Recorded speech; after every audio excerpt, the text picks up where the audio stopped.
Hello, कैसे हो प्यारे बच्चों। तो आज हम शुरू करने जा रहे हैं कार्य ऊर्जा प्रमेय। कार्य ऊर्जा और शक्ति जो आपका पाठ है उसका शुरुआत करने जा रहे हैं। और आप कहेंगे सर ये तो पहला टॉपिक नहीं है, पहले कार्य के बारे में पढ़ाया गया है, उसके बाद में फिर कार्य और गतिज ऊर्जा प्रमेय के बारे में पढ़ाया गया है ना। हाँ, तो बेटा कोई दिक्कत नहीं है, हम यहाँ से शुरुआत कर रहे हैं, लेकिन हम कार्य के बारे में पढ़ेंगे, गतिज ऊर्जा क्या होती है उसके बारे में पढ़ेंगे, स्थितिज ऊर्जा क्या होती है उसके बारे में पढ़ेंगे, कैसे इनमें संबंध है, किस हिसाब से कार्य से ये जुड़े हुए हैं, ये सारी बातें हम पढ़ने वाले हैं। ठीक है, तो इससे अच्छा एक चीज़ बताओ, आपको क्या लगता है कि आप क्या वो विश्वास आ रहा है कि आप ये कर पाएंगे? ये जो एग्ज़ाम है, जो आपका नीट का एग्ज़ाम है या जेई का जो एग्ज़ाम है या जेई एडवांस का एग्ज़ाम है ना, आईआईटी के लिए, तो क्या आप कर पाएंगे? ऐसा विश्वास हो रहा है? लग रहा है ऐसा विश्वास आता है मन में? आता है ऐसा विश्वास? बेटा बहुत सही कहा है किसी ने कि जैसा हम सोचेंगे वैसा ही हम बनेंगे। ये बिल्कुल सही बात है। हमारा जो मन होता है, हमारा जो दिमाग होता है ना, उसमें दो हिस्से होते हैं। एक होता है हमारा चेतन मन और एक होता है अचेतन मन। तो चेतन और अचेतन का जो सामंजस्य होता है, देखो अचेतन मन वो होता है जिससे हमारे शरीर की सारी गतिविधियां होती है ना, और जिससे हमारी आदतें चलती है। मतलब कैसे? जैसे कि हम सोते हैं तब भी अचेतन मन काम करता है, हमारी सांसें चलती रहती है, हमारा जो हृदय है वो धड़कता रहता है ना, सारे काम शरीर अपने आप करता रहता है जो शरीर के होने चाहिए ना। तो अचेतन मन आज जब आप सोते हो तब भी नहीं सोता है, और चेतन मन वो हिस्सा होता है मन का जो या दिमाग का कि जो आपको सोचने समझने में हेल्प करता है ना, जो तर्क शक्ति, बुद्धि, ये सब चीज़ें चेतन मन से आती है। लेकिन जो अचेतन मन होता है उसमें जैसी बात आप डालते हो है ना, कैसे जाती है? चेतन मन के थ्रू ही जाती है। तो मतलब जैसा आप विश्वास करते हो, जैसा आप श्रद्धा करते हो, वैसा ही आपको मिलता है। आपने देखा होगा, गाँव में भी देखा होगा, गाँव में होता है, शहरों में भी होता है कि लोगों को कहते हैं कि मुझे फलां डॉक्टर की दवाई लगती है ना। होता है ये चीज़ कि फलां डॉक्टर की दवाई लगती है मुझे। आप उस डॉक्टर से ले आए दवाई, लेकिन आपको वो दवाई नहीं लग रही है। कभी आपके जो पेरेंट्स हैं, कभी दादी है या जो दादाजी हैं, उनसे कभी सुना होगा ना, बूढ़े, वो लोग ज़्यादा अंदर इन चीज़ों में यकीन कर देते हैं, और उनको ये चीज़ें इनडायरेक्टली, मतलब इनको पता नहीं कि भी हाँ इस तरह से चीज़ें, दिमाग हमारा इस तरह से काम करता है। लेकिन अगर वो उस डॉक्टर से बीमार पड़ने पर उस डॉक्टर से दवा लेके आए तो उनके मन में एक विश्वास होता था कि हाँ उस डॉक्टर ने मुझे दवा दी है तो ये दवा अच्छी होगी और मैं ठीक हो जाऊंगा। तो ये विश्वास ही उसको ठीक करता है। दवा अपना काम करती है, ठीक है, दवा थोड़ा बहुत, अगर उनको आप उस बीमारी की दवा ना देके अगर वो डॉक्टर नॉर्मल दवा भी दे दे, है ना, जो मतलब कोई काम के नहीं है, मतलब पानी के भी अगर इंजेक्शन लगा दे और ये कह दे कि हाँ दवा के इंजेक्शन लगाए हैं, तो भी वो लोग ठीक हो जाते हैं। यही मन की शक्ति है, जो उनके मन में एक दृढ़ विश्वास है कि हाँ इस डॉक्टर से मैं ठीक हो जाऊंगा। तो अगर आपके मन में दृढ़ विश्वास है, जो कोई कुछ भी कहता रहे उससे फ़र्क नहीं पड़ता है। आपके मन को ये दृढ़ विश्वास करना सिखाइए कि आपको ज़िंदगी में क्या चाहिए। अगर आपको नीट क्वालिफाई करना है तो नीट के लिए बिल्कुल उसमें किसी तरह का फिर शंका नहीं आनी चाहिए कि हाँ ये हो पाएगा नहीं हो पाएगा, उसका हुआ था इसका नहीं हो पाया था, ये सब फालतू की बातें नहीं आनी चाहिए। बस एक दृढ़ विश्वास पाल रहो और उसके बल पर फिर आगे बढ़ते रहो, काम करते रहो, मेहनत करते रहो, और क्या क्या हमें करना चाहिए वो सारे पढ़ाई करते रहो, आपका पक्का होगा। ठीक है। हाँ, तो मन की शक्ति बहुत बड़ी होती है, ध्यान रखना। मन के जीते जीत है, मन के हारे हार, ये कहावत ऐसे ही नहीं है, बिल्कुल सही कहावत है बेटा, और बहुत मतलब बहुत बुद्धिमता से कही गई है। ये बातें ऐसे नहीं कि हाँ वैसे ही बस बोल दी गई है, बहुत ही बुद्धिमता से कही गई है। हमारे जो साधु सन्यासी लोग हैं जिन्होंने मन के काम करने के तरीके को समझा है, श्रद्धा कैसे काम करती है, मंदिर में जाते हो भगवान के सामने श्रद्धा ना, वैसे ही है वो। आपका अचेतन मन में जो श्रद्धा बैठती है ना, वही आपको फल ला के देती है, क्योंकि अचेतन मन आपकी उसकी जो शक्तियां हैं वो लिमिटलेस है। वो अचेतन मन कभी नहीं सोता है, उसकी शक्तियां जो है उनकी कोई सीमा नहीं है, इसलिए उसमें बहुत ही ज़्यादा ताकत है। बहुत, आप सोच भी नहीं सकते इतनी ज़्यादा ताकत है। तो अगर आप उससे मांगोगे, उसको विश्वास दिलाओगे कि हाँ मुझे ज़िंदगी में ये चाहिए, तो वो ज़रूर मिलेगा, लेकिन उस पर पूरा यकीन रखना, श्रद्धा पूरी रखना उस विश्वास पर। ठीक है, चलो आज इसी सीख के साथ में हम शुरू करते हैं कार्य ऊर्जा प्रमेय। देखो कार्य ऊर्जा प्रमेय में सबसे पहले तो कार्य क्या होता है ये देखें ना, हाँ, फिर ऊर्जा क्या होती है। अगर मान लो कार्य क्या हो गया, अगर मैं आपको पढ़ा रहा हूँ तो ये कार्य कर रहा हूँ मैं, आप पढ़ाई कर रहे हो ये भी कार्य कर रहे हो ना। हाँ, और क्या हो गया, किसान अपना मान लो कोई खेत में काम करता है, वो भी कार्य हो गया। ठीक है, मजदूर काम करता है, क्या काम करता है कि कंस्ट्रक्शन का काम करता है, मतलब घर बनाने का काम करता है, तो वो भी कार्य हो गया। लेकिन जो फिजिक्स में है, फिजिक्स में कार्य इस तरह से परिभाषित नहीं किया जाता। फिजिक्स में कार्य को और बल और विस्थापन से जोड़ा गया है। किससे, बताओ किससे बता रहा हूं मैं, बल और विस्थापन से।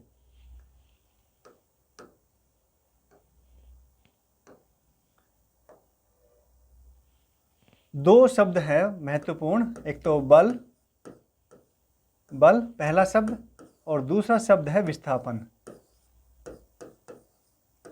अच्छा, विस्थापन जो है, अगर एक ही दिशा में बल और विस्थापन दोनों एक ही दिशा में है तो कार्य आपका होगा उस पे, है ना। मतलब बल के द्वारा कितना विस्थापन किया गया है उस पर डिपेंड करता है, उस पर आपका कार्य, समझ में आ रही है, हाँ, कि कितना कार्य किया गया है। अच्छा, कार्य भी किस पर, या तो उस वस्तु पर कार्य किया गया है या फिर उस वस्तु ने कार्य किया है, दो तरीके से, ये भी दो तरीके से ना। हाँ, तो इसको भी हम देखेंगे। और कार्य किस तरह के बल होते हैं, कौन कौन से बल होते हैं, उनसे कैसे, मतलब किस तरह से कार्य होता है, कार्य का सूत्र क्या है ना, हाँ, क्या फॉर्मूला है उसका, समीकरण क्या बनती है, वो सारी चीज़ें हम डिस्कस करने वाले इसमें। अच्छा, उससे पहले मैं यहाँ पर आना चाहूँगा कि जो कार्य ऊर्जा प्रमेय है ना, सबसे बेसिक जो कार्य ऊर्जा प्रमेय है वो हम लिखते हैं ऐसे, WC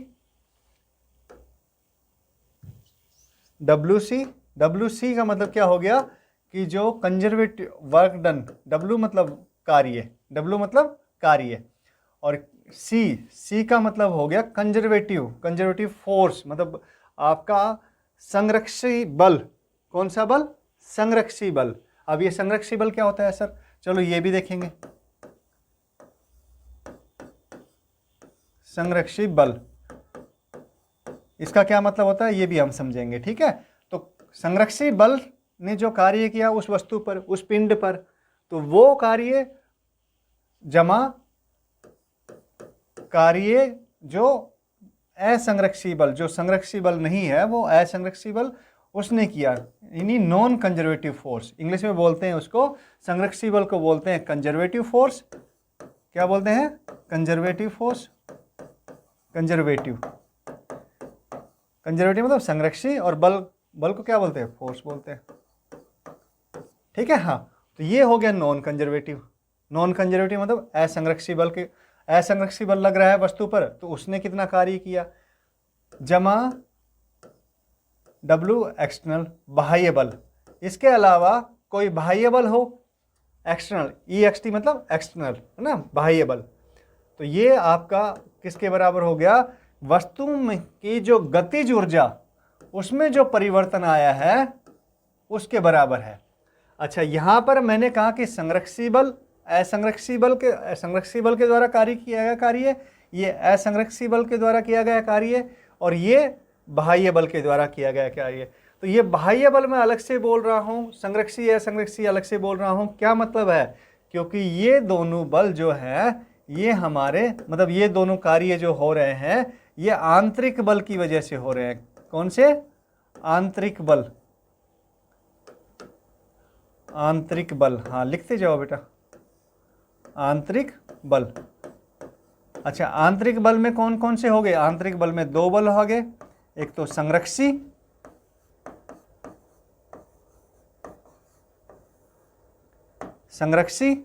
और दूसरा असंरक्षी।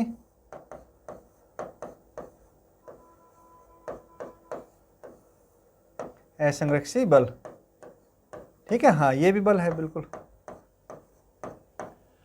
तो ये तो आंतरिक बल हो गए। आंतरिक बल का मतलब क्या हो गया, आंतरिक बल कब होगा भाई, दो वस्तुओं के या दो पिंडों के बीच में जब बल होगा कोई तो वो आंतरिक बल होगा। जैसे हमने न्यूटन का जो तीसरा नियम था उसमें पढ़ा था ना, क्या पढ़ा था हमने कि हाँ, दो पिंड आपस में जब उनके बीच में किसी तरह का मूवमेंट है तो घर्षण बल पैदा होता है, ठीक है ना। हाँ, ऐसे ही अगर हम कहें कि गुरुत्वाकर्षण बल क्या होता है, दो पिंडों के बीच में है। एक तो अगर मान लो हम जो रोजमर्रा की जिंदगी में देखते हैं, क्या, एक तो आपका कोई भी वस्तु है, सपोज ये पेन ही है और दूसरे क्या है, ज़मीन है, धरती है ना। धरती और ज़मीन के बीच में क्या होगा, गुरुत्वाकर्षण बल लगेगा, मतलब सॉरी ज़मीन, धरती और इसके बीच में क्या लगेगा, गुरुत्वाकर्षण बल लगता है। तो ये धरती क्या करती है, इसको अपनी तरफ खींचती है और उतने ही बल से, कितने बल से, अगर मान लो इसका द्रव्यमान m है तो g क्या हो गया, उसका त्वरण हो गया, गुरुत्वाकर्षण त्वरण हो गया। तो mg बल से धरती इसको अपनी तरफ खींचती है और ये भी धरती को mg बल से ही खींचता है। हाँ ध्यान रखना,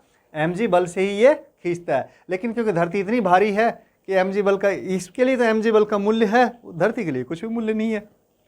ठीक है, हाँ mg कौन सा, इसका मास, इसका द्रव्यमान m है ना, धरती का द्रव्यमान mg नहीं बोल रहा हूँ बेटा मैं, हाँ इसका द्रव्यमान, उसी बल के जितना बल इसमें लगता है, धरती लगाती है, इतना ही बल ये लगाता है। क्योंकि न्यूटन का जो तीसरा नियम हमारा वो क्या कहता है, क्रिया प्रतिक्रिया दोनों कैसे होते हैं, क्रिया बल और प्रतिक्रिया बल दोनों कैसे होते हैं, दोनों बराबर होते हैं और अपोजिट होते हैं, मतलब क्या होते हैं, विपरीत दिशा में होते हैं। ठीक है, हाँ तो ये समझ लो। अभी तो जो होगा ये आपका संरक्षी बल ने जो कार्य किया वो है, ये असंरक्षी बल ने जो कार्य किया वो, और ये हमारा कार्य हो गया किसने, जो कि बाह्य बल ने किया ना, बाह्य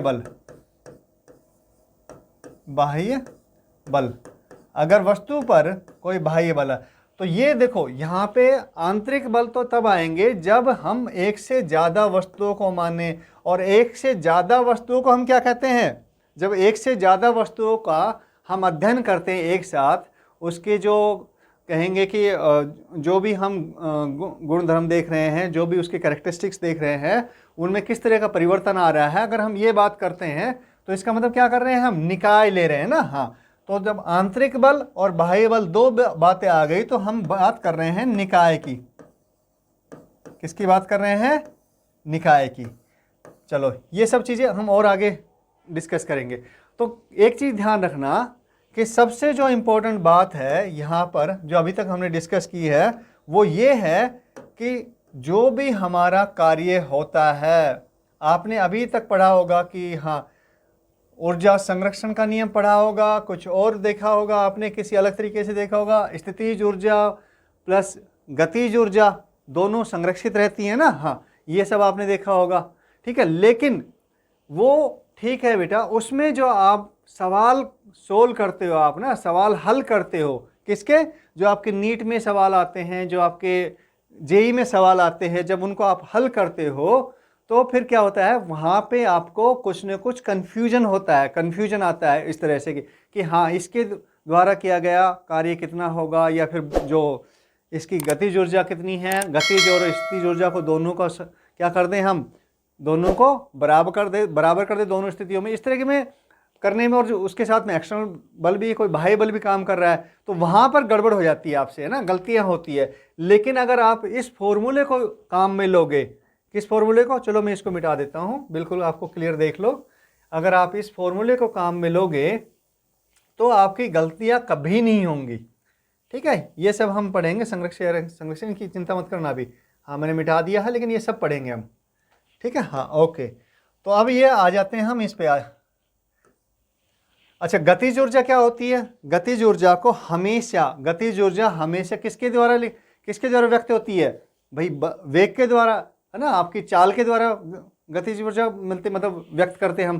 कैसे लिखते हैं गतिज ऊर्जा को, किसी भी वस्तु की गतिज ऊर्जा क्या होती है, हाफ मतलब 1/2 mv², है ना। हाँ m क्या है, द्रव्यमान है, ये गतिज ऊर्जा हो गई, के ई लिखते हैं, या फिर आप के फॉर काइनेटिक, है ना। हाँ के ई लिखते हैं बेटा, इंग्लिश से आया है गतिज ऊर्जा को इंग्लिश में काइनेटिक एनर्जी बोलते हैं, ठीक है। तो के आया है, उससे के आपका क्या हो गया, 1/2 mv²। m क्या है, द्रव्यमान है, v क्या है, चाल है आपकी, है ना, वेग है, ठीक है।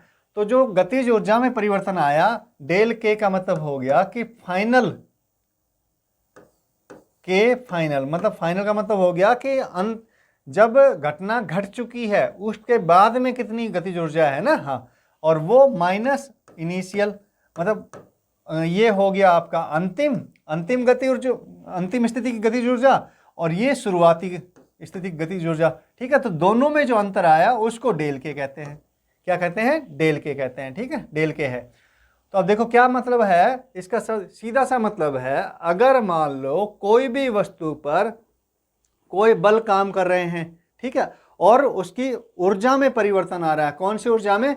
गतिज ऊर्जा में परिवर्तन आ रहा है, तो इसका मतलब ये है कि उस पर कार्य हो रहा है, ठीक है।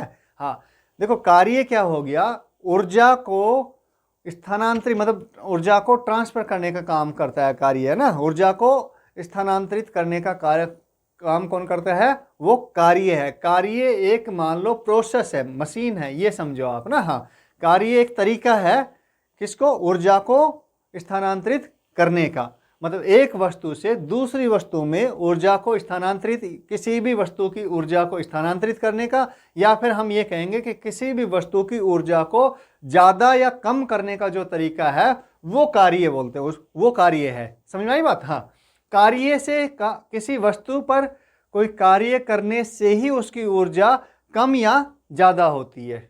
समझ में आ रही बात? हाँ, चलो कोई एक एग्जाम्पल ले लेते हैं ना। हाँ, ठीक है,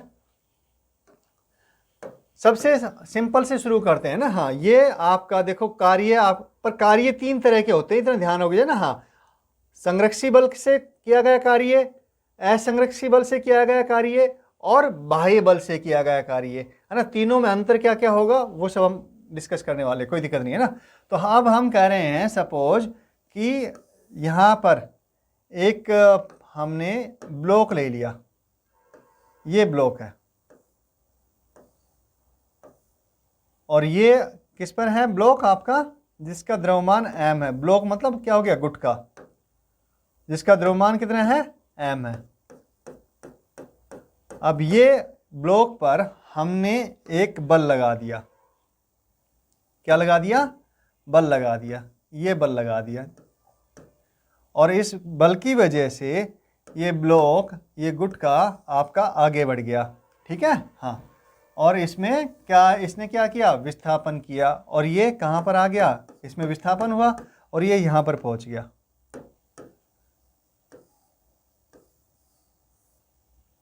बड़ा हो गया? हाँ, चलो कोई बात नहीं, छोटा ही कर देते हैं, इसके बराबर ही करेंगे बेटा। ये देखो यहाँ पर आ गया, ठीक है। हाँ, इस पे बल लगता रहा, और ये यहाँ पर आ गया। अब मैं कहूँ कि यहाँ से, और ये जो इसने विस्थापन किया, ये हमारा x है। क्या है? x है। तो ये बल, जो बल लगाया हमने, ये कैसा हो गया? हमने बाहर से लगाया इस पर बल, तो ये बाह्य बल हो गया। समझ में आ रही बात? क्या हो गया? ये बाह्य बल हो गया। और जो बताया था कौन सा, इस उदाहरण में हमने लिया था कि इसका जो बल हो गया, इसमें पेन में और जो धरती में, अर्थ में जो बल है वो कौन सा हो गया? mg बल है। तो ये दोनों को हमने निकाय मान लिया, इसको और धरती को, है ना। तो निकाय मान लिया, तो ये जो mg लगाया इस पर धरती ने, तो वो हमारा आंतरिक बल हो गया। कैसा बल हो गया? आंतरिक बल हो गया। वो संरक्षी, आंतरिक बल दो तरह के होंगे, या तो संरक्षी होगा या असंरक्षी होगा। तो दोबारा समझ लो, हम क्या कर रहे हैं, इसको और धरती को हमने निकाय मान लिया। क्या मान लिया? निकाय मान लिया। तो इस पर बल लगा mg, किसने लगाया? धरती ने लगाया, है ना। अगर धरती को हटा दे तो क्या होगा? बल इस पे कोई हैगा? अगर हम इसको अंतरिक्ष में लेके जाए कहीं पर, और वहां पे हम छोड़ देते, इस पे क्या बल लगाएगी धरती? नहीं लगाएगी, कोई बल नहीं लगेगा। तो हम क्या कहेंगे भाई, जब धरती और ये जो पेन है दोनों साथ में है, उस टाइम पर क्या हो रहा है? इस पर बल लगता है ना, धरती बल लगाती है। तो ये आंतरिक बल हो गई, निकाय बन गया। क्या? पेन और धरती हमारा क्या बन गया? निकाय बन गया। वहां पे आंतरिक बात आते हैं, जहां पे निकाय परिभाषित होता है, जहां पे निकाय का क्या, निकाय को हम कंसिडर करते हैं, निकाय को हम देखते हैं, ऑब्जर्व किसके लिए? अध्ययन के लिए।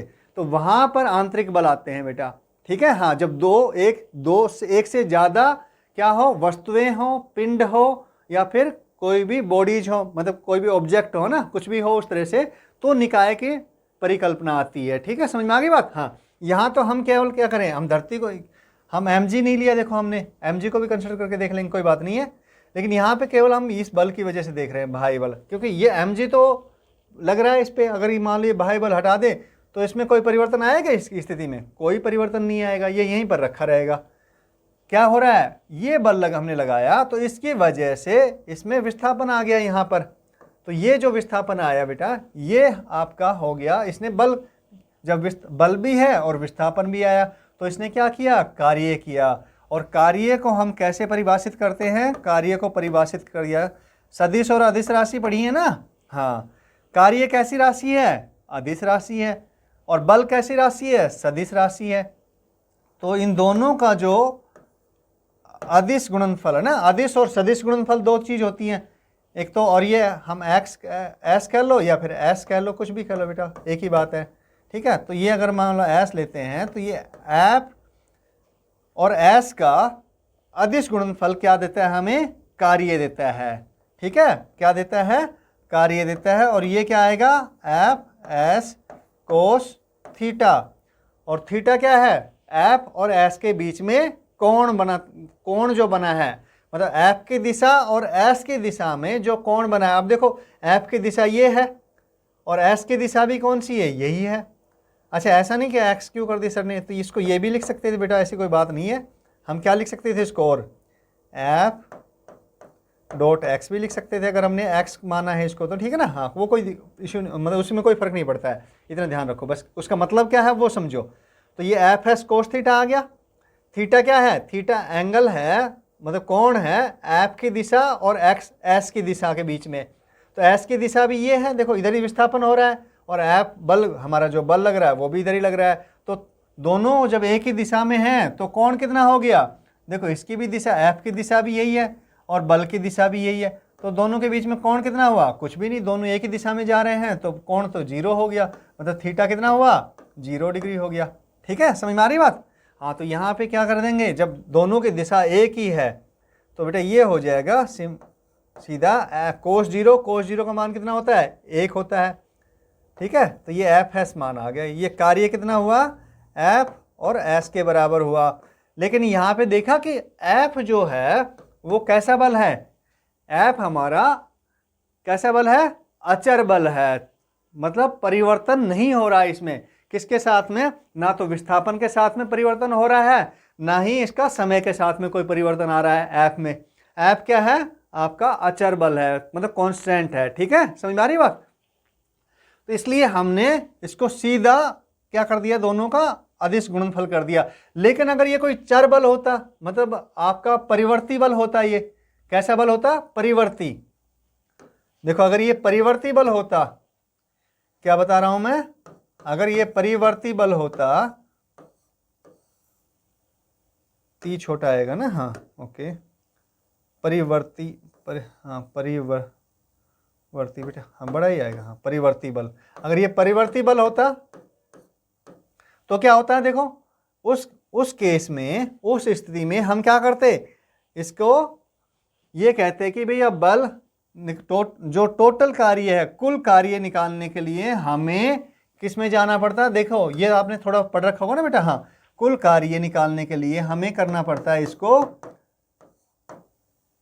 अवकलन, नहीं समाकलन, एफ एस, यानी एफ एस कोस थीटा हम सीधा लिख सकते थे, एफ डॉट एस है ना। हाँ, डी एफ लेते हैं हम उसको, एफ डी एस एफ, थोड़ा सा देखो समाकलन जब हम करते हैं तो हम कहते हैं कि यहाँ से ये मान लो एस चलने, एक्स दिशा में ये एक्स चला, और उसके बाद में बल जो था वहाँ पर एक्स चलने के बाद में, कितना, एक्स चलने के बाद में बल यहाँ पर एफ था, यहाँ पर जो बल लग रहा था ना इस पर, ये बल यहाँ पर पहुँचने पे कितना हो गया, क्योंकि बल परिवर्तित हो रहा है एक्स के साथ में, तो हम कह रहे हैं कि बल यहाँ पे एफ एक्स था, कोई भी है ना, एफ था एक्स ये कहेंगे। और जब ये इस तरह डी एक्स और चल गया, क्या करें, डी एक्स और चल गया, तो डी एक्स में क्या हुआ, डी एक्स डिस्टेंस जब ये और चल गया तो हमारा ये परिवर्तित नहीं हुआ, बल उतना ही मान लिया कि हमने लगभग इसमें कोई परिवर्तन, खास परिवर्तन नहीं आया। तो हम यहाँ पे यहाँ से यहाँ तक चलने में, ये जो डी एक्स विस्थापन चलने में कितना कार्य किया इसने, डी डब्ल्यू कार्य किया, सपोज कितना कार्य किया इस बल ने, डी डब्ल्यू कार्य किया, ये मान लेते हैं। तो एफ एक्स है ना, डी एक्स कोस थीटा, दोनों एक ही दिशा में है तो कोस थीटा तो 1 हो जाएगा, तो एफ डी एक्स आ गया।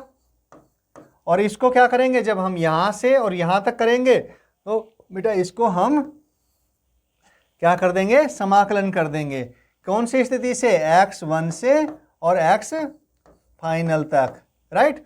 ये जो परिवर्ती बल होता है उसके द्वारा जो वर्क होता है उसको इस तरीके से हम कैलकुलेट करते हैं, ठीक है। ये समझ में आ गया। तो बल आपका एक तो दो तरीके से हमने देख लिया, जब आपका अचर बल हो तो हम ये फॉर्मूला लगाते हैं सीधा, और जब हमारा परिवर्ती बल हो तो फिर हम उसको समाकलन करते हैं। कौन से, जो उसका शुरुआती मतलब इनिशियल क्या हो गया, विस्थापन से और फाइनल विस्थापन मतलब अंतिम विस्थापन तक, ठीक है ना। हाँ, मतलब पहली स्थिति जो भी थी उससे और आपके लास्ट अंतिम स्थिति है वहां तक जितना भी किसमें विस्थापन में चेंज आया, परिवर्तन आया ना, एक्स में उसकी पोजीशन में चेंज आया है, मतलब उसकी स्थिति में चेंज आया है। ये क्या हो गया, स्थिति में चेंज आएगा ना, शुरुआती स्थिति और ये आपकी अंतिम स्थिति, ठीक है। हाँ, इस तरह से हम बल निकाल लेते हैं इसमें। तो ये समझ में आ गया। अच्छा, ये हो गया हमारा। अगर यही चीज मान लो कोस थीटा, आपका थीटा क्या हो, आपका 90 डिग्री हो, क्या हो, 90 डिग्री हो, मतलब कैसे होगा, देखो विस्थापन आपका इस दिशा में है और बल आपका इस दिशा में लग रहा है, जैसे mg लग रहा है ना। हाँ, तो देखो क्या हो जाएगा, कोस थीटा, देखो mg नीचे लगेगा। अगर हम mg की वजह से बल निकाले इसमें तो क्या होगा बेटा, mg तो नीचे लग जाएगा। और चलो नेक्स्ट उस पर कर देते हैं, पेज पर ये करते हैं। चलो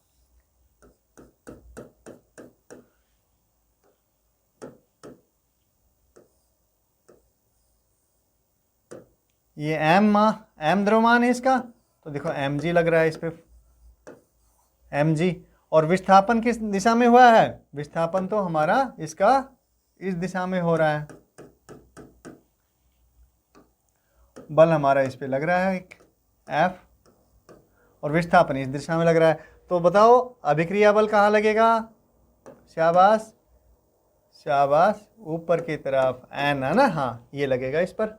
तो ये देखो mg और n, विस्थापन की दिशा कौन सी है, विस्थापन की दिशा तो ये है, और mg की दिशा कौन सी है, नीचे। तो दोनों में देखो mg नीचे, विस्थापन ये है, विस्थापन की दिशा तो ये हो गई, और जो बल है उसकी दिशा ये mg की दिशा, ये विस्थापन की दिशा।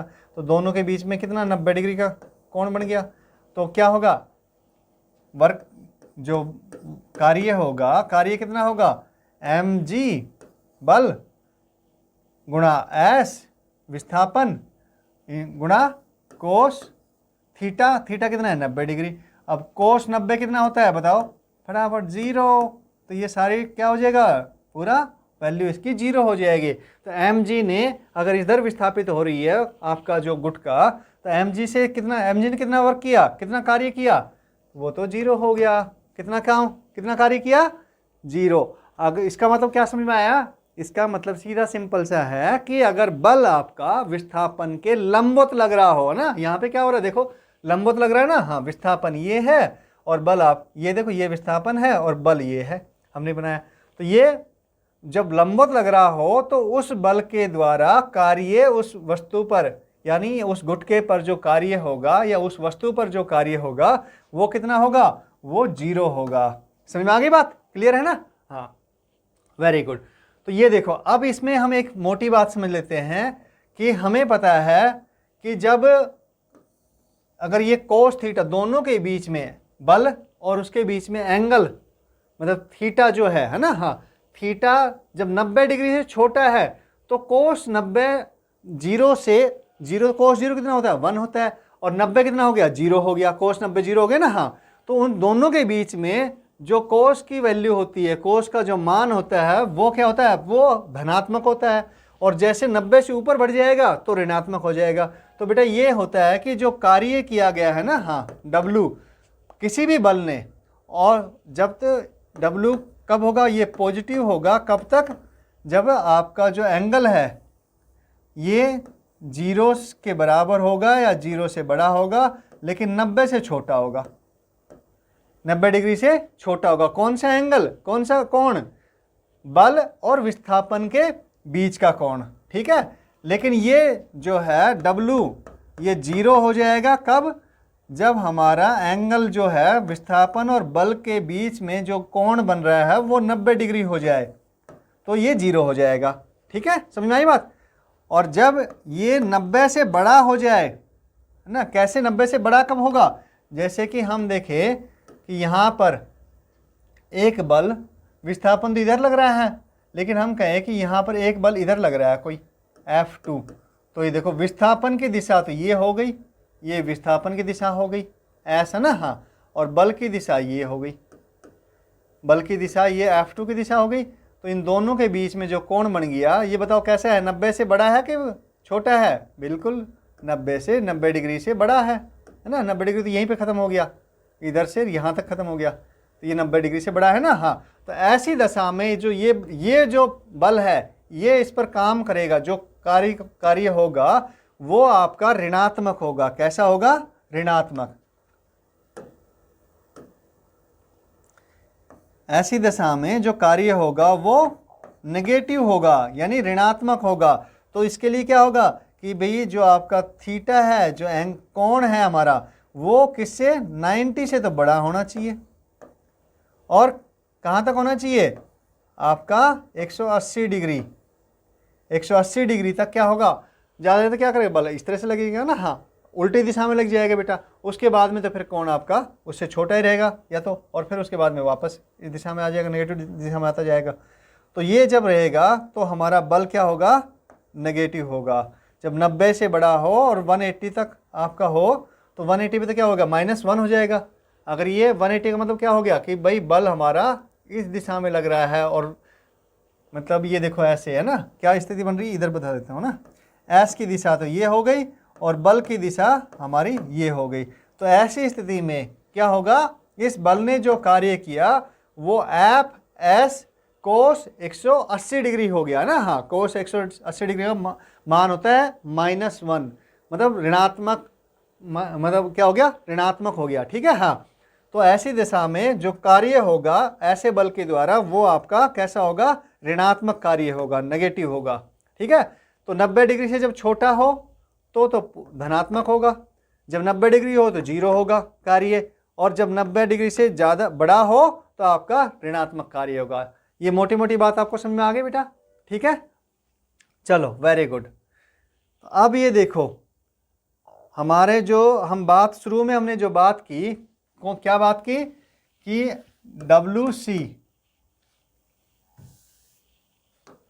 मतलब जो कार्य हुआ, किसने बल किया? WC कौन सा है? कौन से बल ने काम किया? ये संरक्षी बल ने, संरक्षी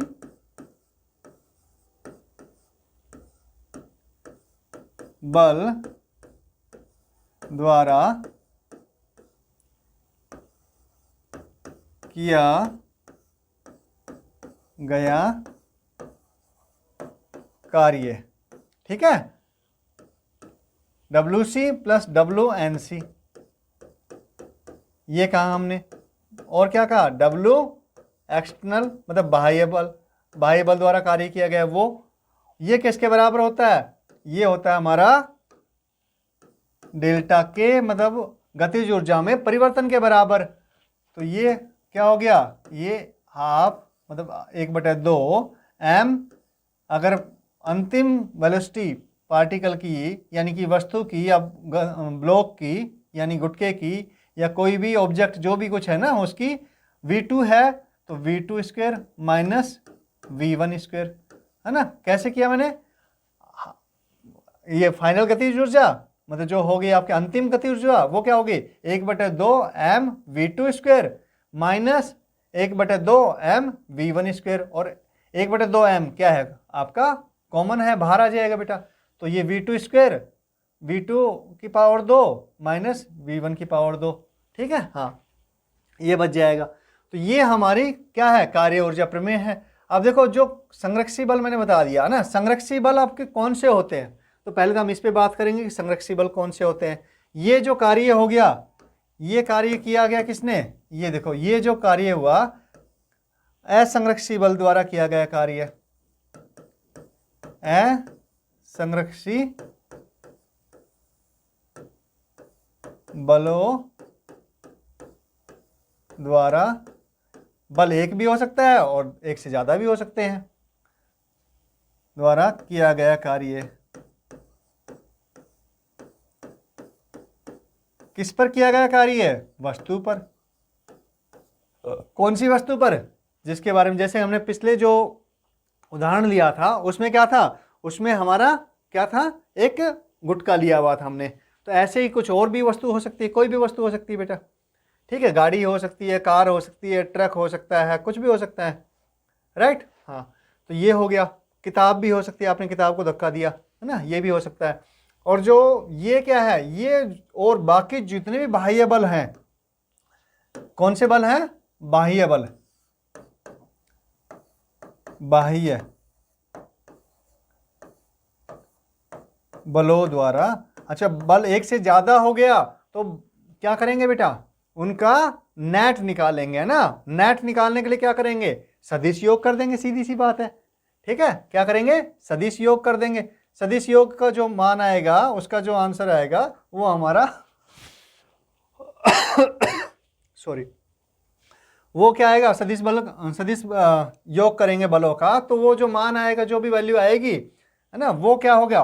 वो हमारा नेट बल आ जाएगा, एफ नेट आ जाएगा, ठीक है ना। हाँ, तो वो गुणा आपका विस्थापन कोस थीटा, है ना, F net S cos theta, वो आ जाएगा बेटा, ठीक है। उसकी दिशा में जो भी कुछ होगा, है ना। या फिर हम अलग अलग भी अगर मान लो एक से ज़्यादा बाह्य बल काम कर रहे हैं, 3 बल बाह्य बल काम कर रहे हैं, तो तीनों का अलग अलग कार्य भी निकाल सकते हैं, ठीक है। और उनको फिर क्या कर देंगे? उनको जोड़ देंगे तीनों को, तो उससे भी हमारा कार्य निकल आएगा। समझ में आ रही बात? हाँ, बाह्य बलों द्वारा किया गया कार्य, किया गया कार्य। अब आप सोच रहे होंगे कि सर ने स्थितिज ऊर्जा का तो नाम ही नहीं ले रहे कहीं पर भी। स्थितिज ऊर्जा तो कहीं पे काम ही नहीं आ रही है कहीं पर भी, है ना। दिमाग में कुछ बच्चों के में चल रहा होगा जिन्होंने पहले से ये पाठ पढ़ रखा है ना। उनके दिमाग में कुछ ना कुछ चल रहा होगा इस तरह का कि स्थितिज ऊर्जा का नाम ही नहीं ले रहे। बेटा स्थितिज ऊर्जा भी पर भी आएंगे, लेकिन आपको ये पता होना चाहिए कि स्थितिज ऊर्जा जो होती है, ये जो संरक्षी बल जो काम करते हैं, क्या संरक्षी बल जो काम करते हैं उसके माइनस के बराबर होती है ना। मतलब स्थितिज ऊर्जा में जो परिवर्तन, स्थितिज ऊर्जा को यू से लिखते हैं, स्थितिज ऊर्जा में जो परिवर्तन आता है वो संरक्षी बल के द्वारा जो कार्य किया गया वस्तु पर उसके माइनस के बराबर होता है। ये बात को बिल्कुल नोट कर लो, है ना। ये चीज़ को अच्छे से समझ लो, ये कैसे होता है, क्यों होता है, इस पर हम बात करने वाले हैं अभी। तो सबसे पहले तो ये समझो कि संरक्षी बल क्या होता है। संरक्षी बल हमारा, देखो जो बल हमने एक चीज़ पढ़ी थी, विस्थापन, कि ये मान लो ए बिंदु है, क्या बिंदु है? ए है ये बिंदु, और यहाँ पर कोई बी बिंदु है। अब दो बंदे हैं ना, दो लड़के हैं, एक लड़का यहाँ से ऐसे चल के ऐसे ऐसे होता हुआ ऐसे करके ऐसे पहुँचा इस पर, ए से बी पर चला, ठीक है। हाँ, ए से और बी पर चला, बी पर ऐसे आया, तो उसका चलने का रास्ता ये था, पाथ ये था, ठीक है। दूसरा जो लड़का है वो किसी और डायरेक्शन में चल पड़ा था, ऐसे ऐसे करके, फिर ये और फिर ऐसे पहुंचा। दोनों को रास्ता नहीं मालूम था बेचारों को, तो ऐसे ऐसे करके ये पहुंच गए यहाँ पर बी पर। अब मुझे बताओ कि दोनों ही केस में विस्थापन क्या हुआ? दोनों केस में विस्थापन क्या हुआ? बराबर है या अलग अलग है विस्थापन?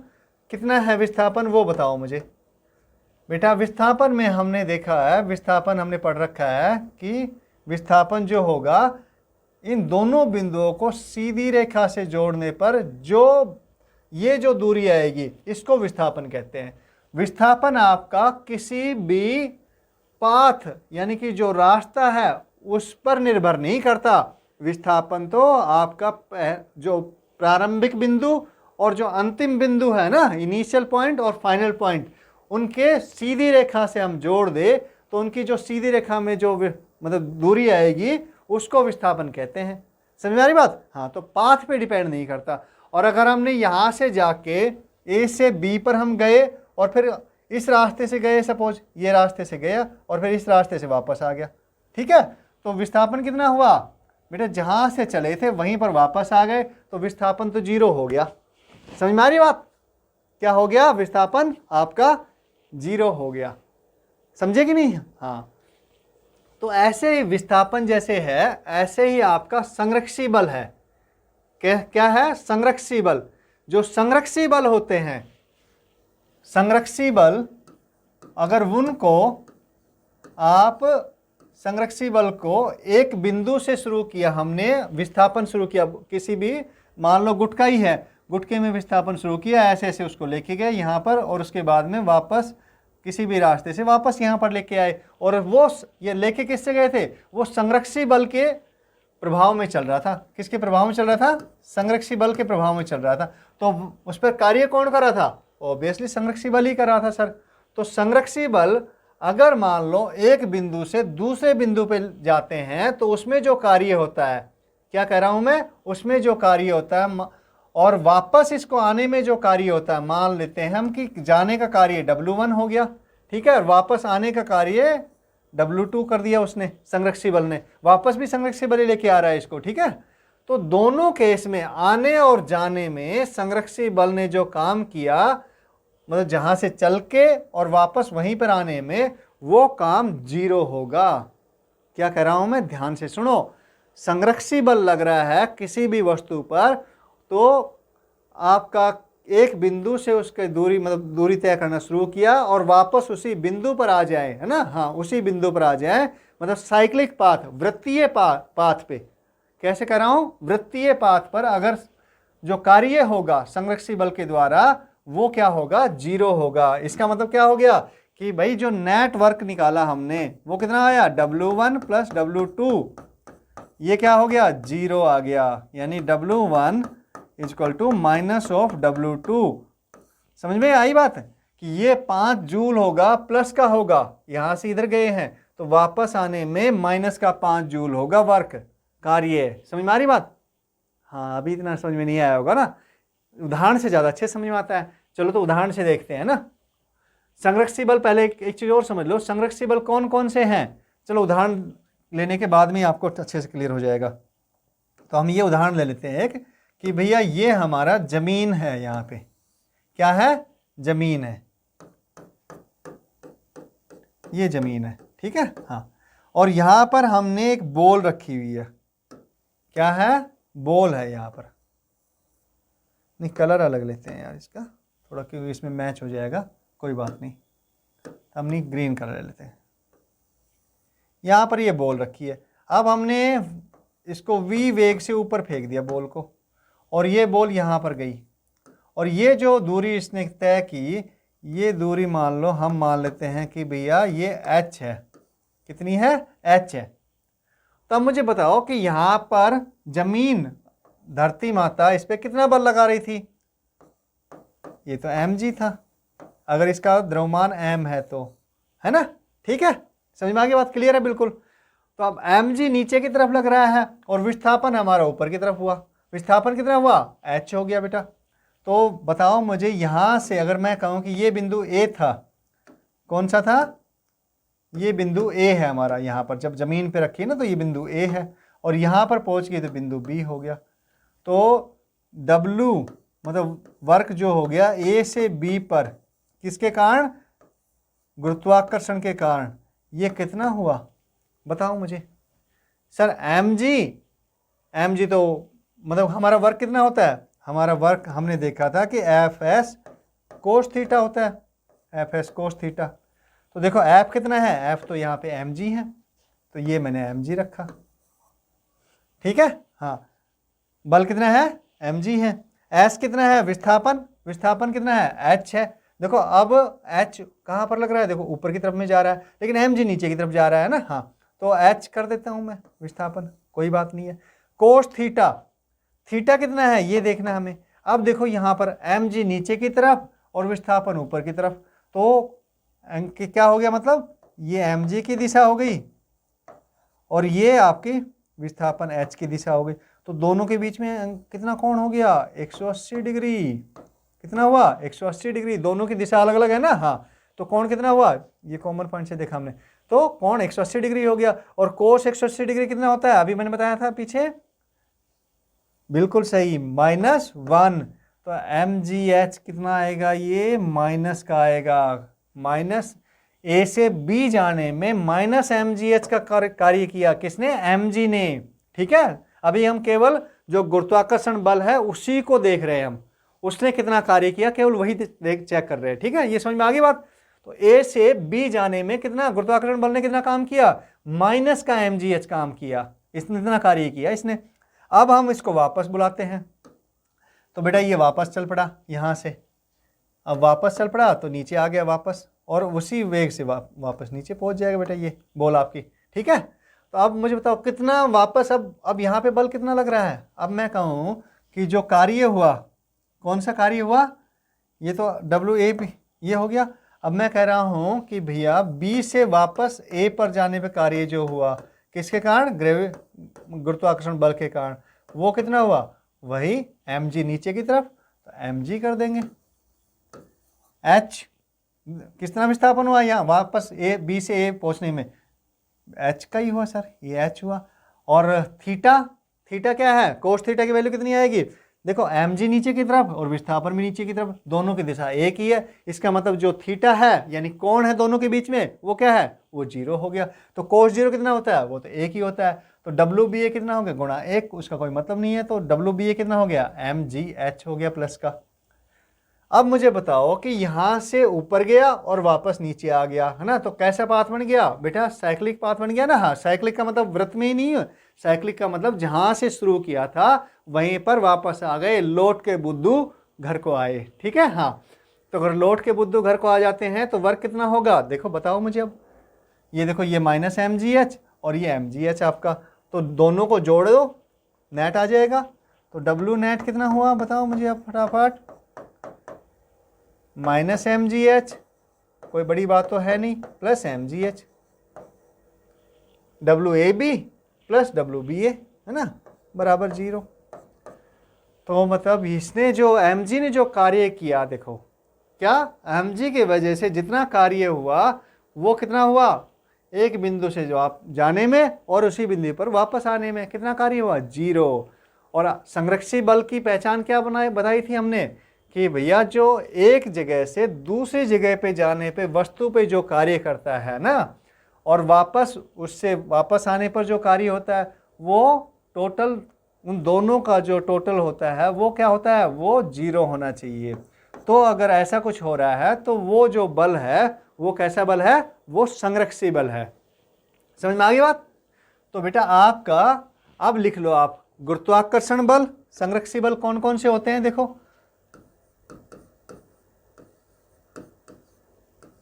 संरक्षी बल। अब हम लिख सकते हैं सबसे पहला गुरुत्वाकर्षण बल, लिखो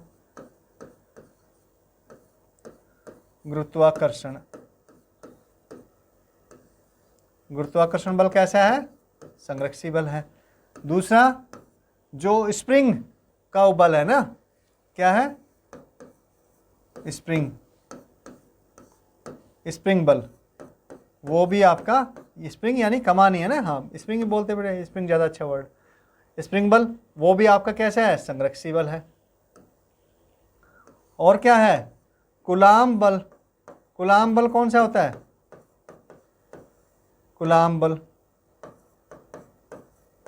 मतलब जो आवेशित पार्टिकल हो गए, है ना, आवेशित पार्टिकल्स के बीच में जो बल होता है, आवेशित वस्तुओं के बीच में जो बल होता है वो उसको बोलते हैं कूलाम्ब बल, है ना। हाँ, आप 12वीं क्लास में पढ़ते हैं इसको, कूलाम्ब बल, 10वीं में पढ़ा होगा, 10वीं में भी आया होगा ना। हाँ, तो ये कूलाम्ब बल हो गया, ये भी आपका क्या हो गया, संरक्षी बल हो गया। अच्छा, आप संरक्षी बल हो गया तो देखो जब धरती और इसको हमने किया, निकाय की जहाँ पे बात आती है, संरक्षी बल हमेशा कब आते हैं, निकाय के केस में आते हैं। क्योंकि कैसे हैं बल, ये आंतरिक बल है। कैसे बल है ये आंतरिक बल है बेटा।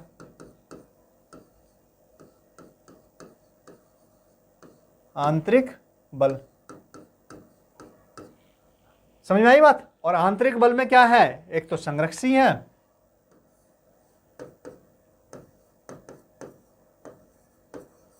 संरक्षी बल, और दूसरा कौन सा है, दूसरा असंरक्षी बल है।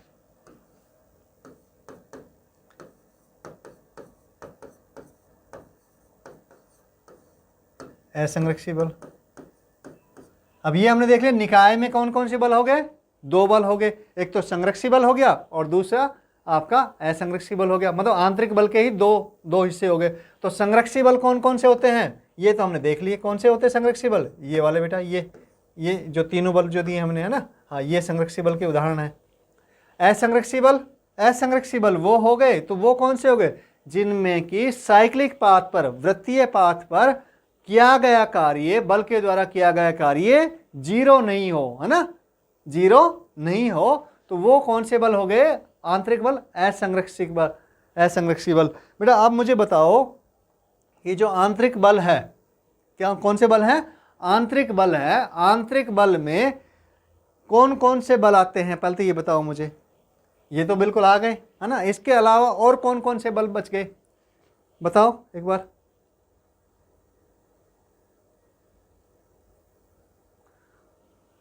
बिल्कुल सही बात है, क्या बताया, घर्षण बल। घर्षण बल सबसे बड़ा उदाहरण है ना। हाँ, घर्षण बल। और दूसरा क्या है, जो ड्रैग फोर्स बोलते हैं ना। हाँ, ड्रैग फोर्स कैसे, कि भाई हवा में से कोई नीचे वस्तु गिर रही है ना, क्या बोलेंगे उसको, उत्प्लावन, नहीं उत्प्लावन तो नहीं, हिंदी में, इंग्लिश में तो ड्रैग फोर्स बोलते हैं बेटा। चलो इसका देख लेना है, मैं बता दूंगा इसका, ड्रैग फोर्स, हिंदी वर्ड देखना पड़ेगा ना। हाँ, ड्रैग फोर्स, ये आपका कैसा है, असंरक्षी बल है। मतलब जैसे कि हवा में कोई वस्तु गिर रही है, तो हवा का जो घर्षण होता है, क्या होता है, ये हवा का घर्षण बल, है ना। हाँ, हवा का घर्षण बल, हवा का घर्षण बल, ये भी एक तरह से वो घर्षण हो गया यहाँ पर ना। कैसा भैया, जो ठोस वस्तुएं हो गई उनके बीच में घर्षण, और ये ठोस और ड्रैग फोर्स क्या हो गया, ठोस और हवा के बीच में जो घर्षण बल हो गया वो। अच्छा, ये जो बल हो गए घर्षण बल की वजह से, हमेशा घर्षण बल तो क्या करता है, देखो जो मूवमेंट होती है, जो भी गति होती है उसका विरोध करता है। तो यानी कि गति का जब विरोध कर रहा है तो ऊर्जा को क्या करेगा, गतिज ऊर्जा को कम करेगा। तो मतलब हमेशा इसको तो ओवरकम करना पड़ेगा, मतलब इससे तो पार पानी पड़ेगी, लड़ाई लड़नी पड़ेगी। तो उसके लिए, लड़ाई लड़ने के लिए क्या करना पड़ेगा, घर्षण बल को कम करने के लिए बिल्कुल ऊर्जा को खर्च करना पड़ेगा, तो कार्य करना पड़ेगा। तो घर्षण बल के कारण जो कार्य होगा वो तो हमारा हमेशा कैसा रहेगा, ऋणात्मक रहेगा बेटा। कैसा रहेगा, ऋणात्मक रहेगा, क्योंकि ये हमेशा ही आपके उसकी दिशा में, किसकी दिशा के उल्टी दिशा में लगेगा, आपके बल की दिशा के उल्टी दिशा में लगेगा ना। हाँ, मतलब सॉरी, विस्थापन की दिशा के उल्टी दिशा में लगेगा, विस्थापन नहीं, गति की दिशा के। देखो विस्थापन तो हो सकता है कभी पॉजिटिव भी हो, जहाँ से हमारे रेफरेंस पॉइंट जो ले लिया ना हमने, उस पर डिपेंड करता है विस्थापन तो। ठीक है, चलो, तो ये मोटी मोटी बात आपको समझ में आ गई बेटा। हमने बाह्य बल क्या होता है, एक्सटर्नल बल, वो भी हमने समझ लिया। हमने संरक्षी बल क्या होता है वो भी समझ लिया। हमने असंरक्षी बल क्या होता है वो भी समझ लिया। तो अब ये हमें समझ में आ गया कि भैया जो असंरक्षी बल हो गया और संरक्षी बल हो गया और हमारा बाह्य बल हो गया, उन सब के द्वारा जो कार्य किया जाता है वो हमारा किसमें, गतिज ऊर्जा में परिवर्तन लेके आता है। ठीक है, हाँ, ये बात हमें समझ में आ जानी चाहिए। और बेटा ध्यान रखना, और कोई भी प्रमेय नहीं लगानी है, यही प्रमेय लगानी है सब जगह। अगर आपने ये प्रमेय लगाई और ये इंडिविजुअली आपने कैलकुलेट करना आ गया आपको, है ना, मतलब अलग अलग आपको हल करना आ गया कि भाई ये संरक्षी बल द्वारा वर्क कितना किया गया, ये कितना हुआ, ये कितना हुआ, और फिर ये इन सबको योग करके हम गतिज ऊर्जा में परिवर्तन के बराबर अगर रख दें, तो गतिज ऊर्जा वाले जो आपके जो कार्य ऊर्जा वाले जो सवाल हैं वो कभी भी गलत नहीं होंगे, किसी तरह का कोई भी संशय नहीं आएगा, ये बात की मेरी गारंटी है। समझ में आई बात की नहीं? हाँ, लेकिन आप कार्य ऊर्जा संरक्षण का नियम लगाने लग गए, आप उसमें कार्य को लगाने लगे, अब आपको पता नहीं कार्य को प्लस करना है कि माइनस करना है, क्या करना है क्या नहीं करना ना। हाँ, वो सारी कंफ्यूजन क्रिएट होते हैं। तो अगर वो सब आप करने लग गए तो फिर आपके भगवान भरोसे है कहानी बेटा, सही भी हो सकता है गलत भी हो सकता है। लेकिन हाँ, अगर आप इस प्रमेय से करेंगे, इस प्रमेय को जैसे मैं बता रहा हूँ उस तरीके से लगाएंगे, तो आपका एक भी सवाल कभी गलत नहीं होगा, ये बात की पक्की गारंटी है। बशर्ते कि आपको संरक्षी बल के द्वारा कार्य कैसे निकाला जाता है वो आता हो, आपको असंरक्षी बल द्वारा कार्य कैसे होता है वो निकालना आता हो, और जो बाह्य बल है उसके द्वारा कार्य कैसे होता है वो निकालना आता हो। तो अब हम और भी इसमें बचे हुए हैं। अगर मान लो हमने कांस्टेंट लिया था, है ना, मतलब आपका क्या है, अचर है बल, तो उस केस में उस स्थिति में कार्य कैसे निकालते हैं वो हमने देख लिया। आपका चर बल है, परिवर्ती बल है, तो उसमें कैसे निकालते हैं वो भी हमने देख लिया। लेकिन इसके अलावा आपके जो ये तो हमने एक विमा में देखा था ना, एक विमीय, लेकिन द्विविमीय बल है, यानी गति द्विविमीय 2 दिशा में हो रही है, तो उस केस में क्या करेंगे, कैसे कार्य निकालेंगे, है ना, ये भी हम सीखने वाले हैं। वो किसके हेल्प से सीखेंगे, वो उसमें हम सहायता लेंगे सदिश की, है ना, हाँ सदिश गुणनफल की, उससे निकालेंगे बेटा, ठीक है, सदिश और अदिश गुणनफल से निकालेंगे। कैसे करेंगे वो बता देंगे आपको, ठीक है। और इसके अलावा अगर एक से बहुत ज़्यादा बल कार्य कर रहे हो किसी वस्तु पर, तो उस केस में हम कैसे कार्य निकालेंगे वो भी हम डिस्कस करने वाले हैं, अभी वो भी बचा हुआ है ना। तो अभी कुछ बिंदु बचे हुए हैं, तो उन बिंदुओं को हम अगले जो हमारी क्लास होगी उसमें लेंगे। लेकिन हाँ ये यकीन दिलाता हूं, अच्छा इसके अलावा स्प्रिंग जो बल है ना, उसके वो कैसे कार्य करता है वो भी हमने अभी तक नहीं निकाला ना, स्प्रिंग वाला। कूलाम्ब फोर्स का नहीं आएगा आपका, नीट और जेई में जनरली नहीं पूछने की संभावना नहीं होगी, अगर होगा भी तो आप 12th में आप जब कूलाम्ब फोर्स पढ़ लोगे, क्योंकि वो भी कैसा बल है, कूलाम्ब फोर्स भी आपका परिवर्ती बल है ना, दिशा दूरी के साथ में अपना मान बदलता है, तो आपका उसमें भी क्या रहेगा, समाकलन से निकालेंगे हम उसको। तो ये सारी बिंदु हम अगली जो क्लास होगी हमारी उसमें डिस्कस करेंगे बेटा, उसमें हम इन चीज़ों को समझेंगे ठीक से, ठीक है। अगर आपको अच्छा लग रहा है तो मैं फिर से कहूँगा कि चैनल को सब्सक्राइब करना, अपने दोस्तों को भेजना, उनसे भी सब्सक्राइब करवाना, शेयर करना वीडियोज़ को, और लाइक करके अपना प्यार हमें जताते रहना, ठीक है। हमें समझ में आएगा और हम आपके लिए और अच्छे अच्छे कॉन्सेप्चुअल वीडियोज़ लेके आएंगे, सिलेबस को पूरा भी करेंगे। अगर आप लोग अच्छा रिस्पॉन्स देते हो, आपको समझ में आ रहा है, हमें समझ में हमें लगा कि हमारी मेहनत काम में आ रही है आपके ना, आपको समझ में आ रहा है, उसका फ़ायदा मिल रहा है, तो बिल्कुल हम इसके लिए आपके लिए पूरा सिलेबस का लेक्चर, मतलब पूरे सिलेबस के लेक्चर्स लेके आएंगे बेटा, 11th के भी 12th के भी, जिससे कि आपको जो कोचिंग में ना जाके यहीं पर आपको हिंदी मीडियम में ही आपको पूरा मटेरियल मिल जाए, किसमें, और आप नीट और जेईई की एग्ज़ाम की प्रिपरेशन अच्छे से कर सको, उसकी तैयारी अच्छे से कर सको। यही मेरी शुभकामनाएं हैं। चलो फिर मिलते हैं अगली क्लास में, तब तक के लिए